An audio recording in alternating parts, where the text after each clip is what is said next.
Welcome to Buffalo Gameday Recap. I'm Thad Brown along with AJ Feldman. The Bills handle business, take care of the Broncos 31-7. And AJ, a lot of different standouts for the Bills in this game, as you might expect, in a 24-point thrashing. But to me, it starts up front. This Bills offensive line against the defensive line that had the most sacks in the NFL. Yep. Great run defense, probably recognized as the best front seven in the league, arguably. And the Bills offensive line was miles better. Yeah, they really set the tone in this game. I mean, the rushing yards, over 200. As you pointed out, they haven't allowed 150. The Broncos had all season long, so a great day from them. And it certainly shows when Ty Johnson is running the ball well, James Cook is running the ball well. It really puts it on the offensive line. They were dominant, and they really controlled this time of possession. It almost came back to bite them because, you know, the game shrinks, and it was the Bills doing it. The Bills only had 3 possessions in the first half, so it almost came back to bite them with how well they were rushing the ball if you can't finish those drives. But they really controlled the tempo of the game. They controlled the tone of the game, and Sean McDermott was very pleased with his big men up front on both sides of the ball. Controlling the tone is a big part of this, and we'll get to the defensive line in a minute, but with the offensive line in that MVP discussion that I'm sure people are tired of, but I do want to make a point here. For me, one of the big marks in Josh Allen's pro column has been that Lamar Jackson has Derrick Henry, a really great running back that you can give the ball to and carry the offense. We saw it in the playoff game Exactly. yesterday. But what the Bills have is a really, really good offensive line. I mean, stupendously good offensive line. And the way they played in this game, you know, this was not a run-of-the-mill defense. This was a really good squad on the other side. And as good as the Bills' offensive line played, if they stay at this level, there's nothing the Bills' offense can't do. There's no defense, there's no scheme, there's no player where you're going to be worried the rest of the playoffs about, well, we got to go up against that. It doesn't matter. The Bills' offensive line, if they're going to win like they did in this game, they're going to win like that in a lot of playoff games. And that was, to me, the most eye-opening part of when you look at, we've done this before with the Bills, a wild card playoff ho-hum win, and you're like, well, can you do it when the games really matter next week?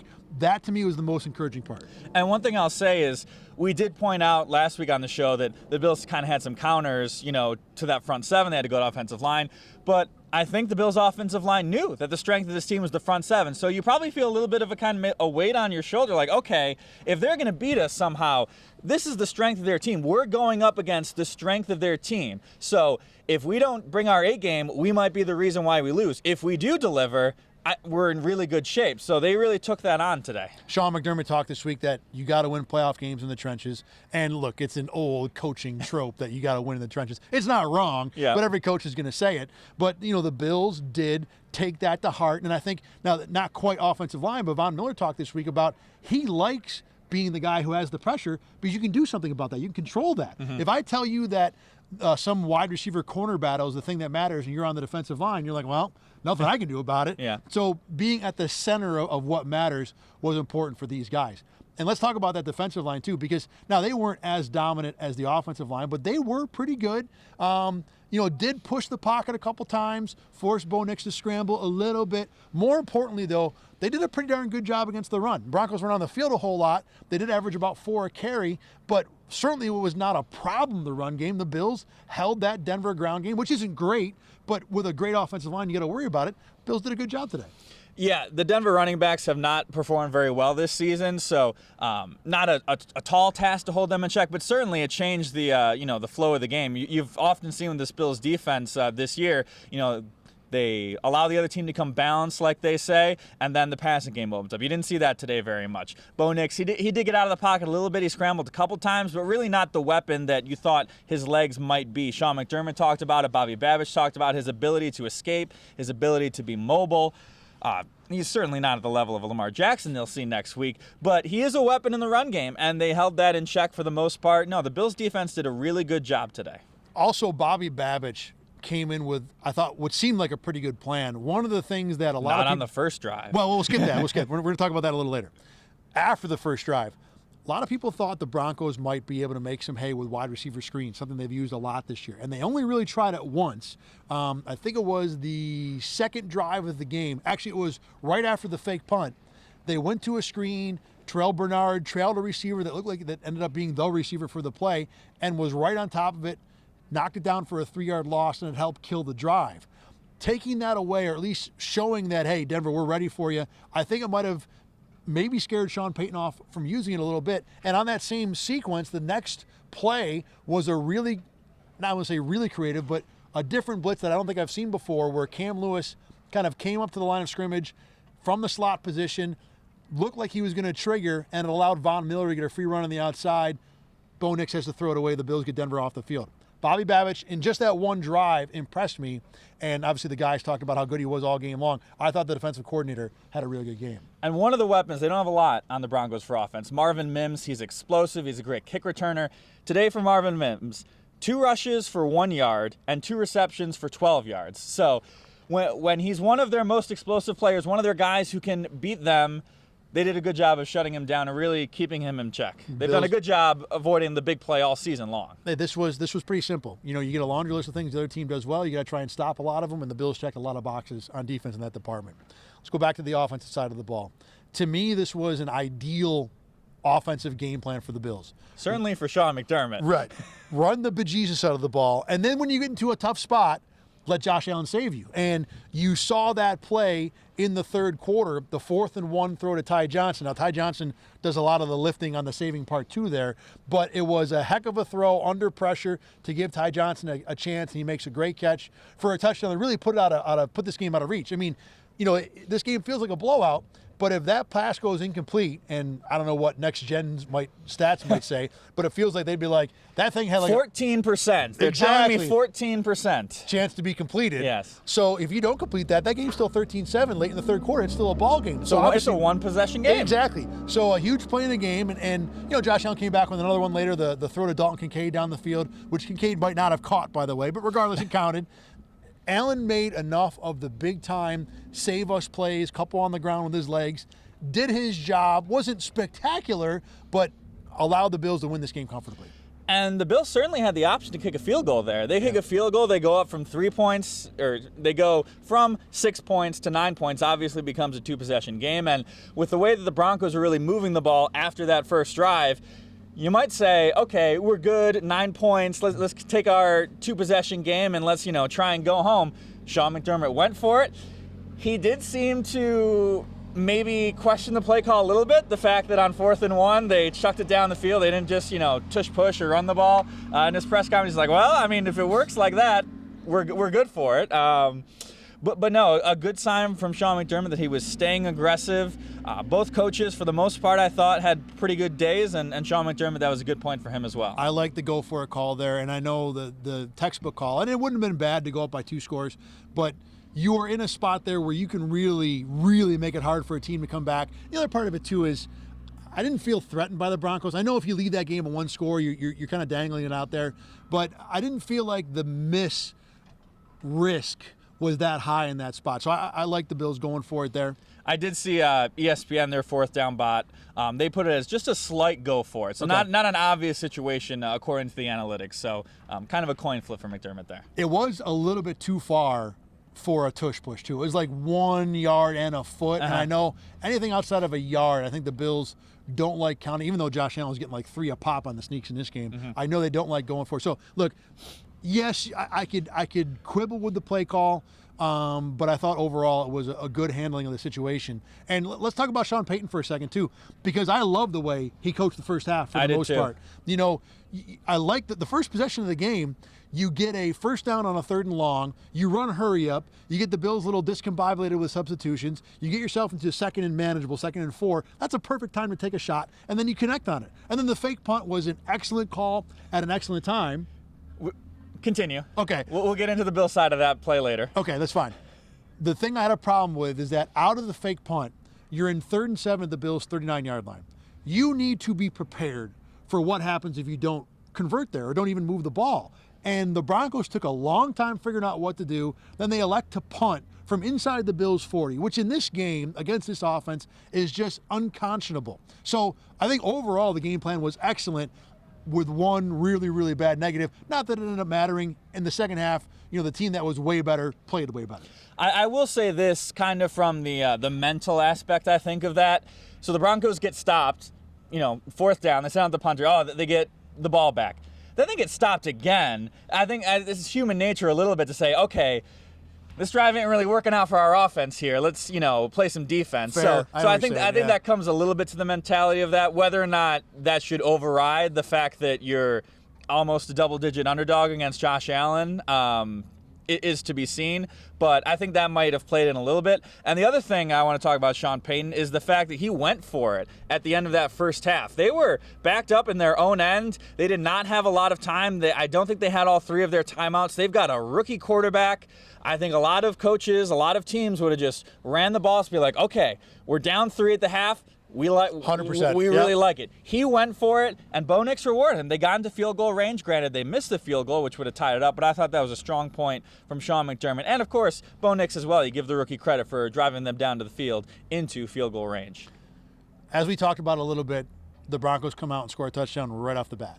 And there were moments when I was watching this game, I'm thinking, well, I didn't really think Denver was going to win, but, if you're going to play the script out about how you win a game like this, you go down, you throw an uppercut right away. And then the Bills had a good drive, but couldn't finish. And all of a sudden, it's Denver ball up 7-3. The Bills showed the playoff experience, I thought, about, not flinching. Deion Dawkins had a great bet after. He's like, look, this is playoff football, man. People are going to score. They're good, because they score doesn't mean the world's over. This is my words, not his. Essentially what he's saying is that, it doesn't matter. They gave up 1 touchdown. Rasul Douglas talked about the play. He's like, we went back to the sideline. We talked about who did whatever wrong. We moved on. And not that I expect Denver, when the Bills went up 13-7, to be having a meltdown on their sideline, but it still speaks to how composed and how much the Bills understand the situation, how comfortable they are in the situation, that after giving up a haymaker, they won the rest of the game 31-0. Back to the point that I was about to bring up. Matthew Smiley, not another strong day for him, the Bills special teams coordinator. That might have been one of the most obvious fake punt situations you can imagine. Around midfield, 4th and 7, that just screams. I was actually thinking in my head, this is a fake punt situation. I started my camera directly on the punter because I thought, okay, this might be something weird. I thought that was a very, you got to have your guys prepared for the fake punt in that situation, and they were not at that point. 4th and 7 or 8 on their own 43. Yes, it's a good spot as a big underdog. Yes, I mean, I won't say it's an obvious spot. Well, look, they got beat on it, so I'm not going to defend Matthew Smiley. I mean, he was wrong. He was wrong, but I don't think it's an obvious spot. It was 4th and pretty long, and yeah, I mean, they weren't on their own 20, so I guess anything beyond that is a decent spot to fake it. But I didn't think it was the most obvious fake in the world. But they got it done, and yeah, another special teams blunder for the Bills. You can't ignore that stuff. And I will say this, later, and granted, there was, late substitutions getting the punt team on the field. When the Broncos punted later in the drive, they just basically had their defense out there with Khalil Shakir back there. So, well, the old adage is fool me once, shame on me. Fool me 7 times in a row. I better figure it out. At some point, I'm going to get fired. Some might say that Matthew Smiley has been fooled once or twice this year. Yeah, I mean, he may not be back next year, but we've got a long time theoretically before we talk about that. All right, let's actually move it on to the future. We're good with this game, right? We can transition into the play of Matt Milano. We haven't talked about yet on this show. Let's get that. So with the Ravens on deck, a guy that's always kind of been a Lamar Jackson stopper is number 58. When he's right, and he has been right for a really long time. So looking ahead to that game, this was a contest where I think Matt Milano and the Bills with Matt Milano built some confidence. Yeah, he was around the ball all day long. They only had 42 plays. It's phenomenal when you look at the box score, how many little tackles the Bills defenders are actually in this box score. The leading tackler was 5. Correct, and Milano was second with 3, and Matt Milano right? was second with 3 tackles. But no, he was around the ball a lot today. He was helping in pass coverage. He was around one of the incompletions, kind of maybe intimidated a drop from the Broncos. And no, Matt Milano, I think certainly on the field, I thought had his strongest game so far this year coming back from his injury. And I think maybe a little bit the fact that he got last week off. We talk about getting into game shape. You can practice all you want. You can work out all you want. Playing in a game is different. It takes a lot out of you. And this is, game 5 maybe for him so far this year? 5 or 6 that he's played, yeah. Something like that. So getting a break, I think, was really nice for Matt Milano to kind of get his legs back under him, get some rejuvenation for the playoffs. And he was definitely at his best today. Terrell Bernard as well was pretty strong in the linebackers, and that's going to be a big point for them against the Ravens next week. Did a pretty good job stopping the run today, like we said. Those guys were a big part of it. I think there's I don't know if that is something that did help for sure, But I think it makes sense when you have a guy who hasn't played in a while, who's trying to come back. You're probably rushing in your head. I've got to get back to this level. I've only played 4 games. I'm not good enough. When you're able to take a week off, a step back, and kind of stop the wheels from spinning a little bit, I think that can, make a difference. Even for a guy who's 30 years old, been in the league for a long time, who's played at a high level, I think that can help. I don't know if it will. I'll go back and watch the film, and me and Carl will talk about it on Let's Talk Ball later this week, but I think it definitely can. And we were going into last week's game being like, oh, Matt Milano's a guy who could probably use some reps going into the playoffs. I think maybe the fact that the coaching staff trusted him and said, hey, Matt, we don't need you to play this week. Get some rest. We're good. We like where you're at. We think you're going to be fine in the playoffs. Another confidence boost perhaps as well. One other thing before we fully move on to Baltimore about, in this jog my memory when you talked about things we looked forward last week, I thought Keon Coleman needed to prove that he could be trusted in high leverage moments. Now, he didn't play a lot in this game, but he did have a really nice rep on the 2-point conversion, which at the time was a fairly high leverage moment, got himself open, got some separation, and made a play. And we haven't seen a lot of that from him this year.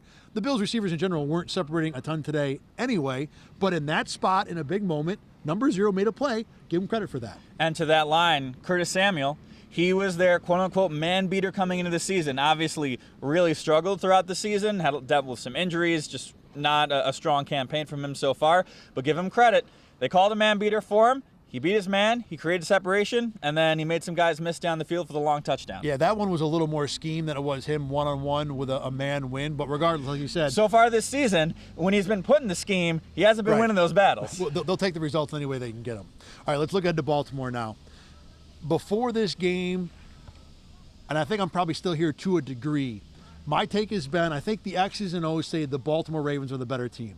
Their offense is playing at a ridiculous level, just like the Bills. Their defense has been improving all year long. And while the Bills have Josh Allen, and we talked about an offensive line, they don't have that other elite skill piece, whereas the Ravens do. And they have the offensive line, and they have the really good defense. And really, the Ravens might have the best individual defender on either team with Kyle Hamilton. But the thing that's going to stop me from picking Baltimore to win this game, other than the Bills being home. Spoiler alert. I'm going to pick the Bills because until Lamar Jackson plays well enough on a really big playoff stage, I'm not going to believe he can do it. He's got to prove it to me before I pick him. And Josh Allen, even though he's never really beaten that elite quarterback other than Lamar Jackson in a weird game when Lamar got hurt, whatever, even though Josh Allen hasn't won that game either, I've seen Josh Allen have really good playoff games multiple times, more so than Lamar Jackson. And I will just say this. Obviously, the Ravens are on a 5-game winning streak after their bye. Schedule wasn't that great to that. They beat up on the corpse of the Texans, who were not playing good football at that time. Well, no, at the time. Okay, fine. I know what you're saying. Yeah, right. They beat the Steelers twice, who weren't playing good football either. Right? Exactly. And then the Browns and the Giants. So, yes, the Ravens are peaking. Yes, the Ravens are clicking on all cylinders. Haven't been faced with much resistance. So I'll just say that as we approach this wild card week to start. Texans did just beat the Chargers, though. They did. And so that was 1 week after losing to the Ravens. So. No, the Ravens, that was. No, it wasn't. Oh, that was the Christmas Day game. Yeah, you're right. Okay. So 2.5 weeks. All right, anyway. I think, right now the Bills are the favored team by Vegas, although it's home field advantage is giving them the favored point advantage. They're a 1.5 point favorite at the moment. I think the Bills, when push comes to shove, have more confidence they can get it done. Again, we saw it today. They take the early touchdown. No problem. Keep on coming. If Matt Milano's good and can be kind of a one-on-one eraser or even just container of Lamar Jackson, that's going to go a long way towards stopping that offense. Although Lamar as a scrambler hasn't been as dominant a factor. And, of course, the Bills came out of this game pretty healthy, too, as far as we know. Whereas the Ravens still don't know if they're going to have Zay Flowers for this game. So I think there are a lot of little things as we start to really dig into it that make me favor the Bills. I'm going to steal a point that Carl Jones posted on Twitter that he might talk about in Let's Talk Ball later this week. But against the Steelers in that playoff game, the zone read just destroyed the Steelers. And it was because the defensive line couldn't really generate any pressure. So the linebackers and the safeties were just playing open in space trying to defend that. It's impossible just about to contain both Lamar Jackson and Derrick Henry when you're playing by yourself. The defensive line has to do something. They have to provide some sort of resistance, and that's been a big thing for the Bills this season and in the playoffs so far. The lack of defensive line work against the run game, specifically the defensive tackles. They were better today, of course, but they are certainly I would say, item 1 and item 2, outside of Josh Allen, to determining their success in this Ravens game. I would agree. Ed Oliver and Daquan Jones and the rest of the guys who play in the middle of that defensive line are going to have games. All right, we will have a whole lot of time this week to break down Bills and Ravens. The schedule's not out yet, but I'm pretty sure it's going to be Sunday at 6:30 right here in Orchard Park. It's going to be a fantastic game. One of those contests where when we cover the Bills as much as we do, these are kind of the games. This is like the dessert after having to deal with the meat and potatoes and the lima beans of the Jets and the Patriots. Covering Bills and Ravens in a playoff game is going to be awesome. I posted on X today. They should just be like, winner gets the MVP. We'll play for the MVP. So it won't actually be that way, but it's going to be an awesome They just game. stick it out at the middle of the field, right, like they do in wrestling matches. Or like it's a college football trophy game. Yeah, exactly. Lamar won it last year. They put it on the Ravens sideline. And if the Bills win, they all run over the Ravens sideline after the game and like hold it up in the air because they won. Mr. Associated Press comes out there to present it, Right. But it'll be a good one. And the Bills have to buck a trend. They have lost in this divisional round the last 3 years. As you pointed out, no team has ever lost in the divisional round 4 years in a row. So they don't want to buck a trend. They don't want to be the first team ever to lose the well, division they round. want to buck their own trend. They don't want to buck historical trends. All right. How many times has somebody lost 3 times in a row? Do you know that? Has it happened multiple times? Yes, it's happened not a lot. I want to say it's 3 or 4, but obviously not more than 3 in a row. Uh-huh. Okay. As we said, there'll be much discussion this week for Bills and Ravens, including right here on 8 Sports Extra. As always, you can watch all of our content on 8 Sports Extra. You click on RochesterFirst.com, go to the Sports tab, 8 Sports Extra is there. You can see Buffalo Game Day Recap, Let's Talk Ball, every single thing we do. In addition, we're on YouTube and wherever you get your podcast. It'll be me, it'll be AJ, it'll be us here next week. Hopefully, not as cold as it is this week, maybe a little warmer. We'll see. I'll take this for next week. Yeah, you're right. I will take this. This is not bad at all Yeah. for mid-January. Mr. Pressbox over here. I still got my heated vest on, by the way. It's working very well. For AJ Feldman, I'm Thad Brown. Thanks for watching and listening. We'll talk to you next week.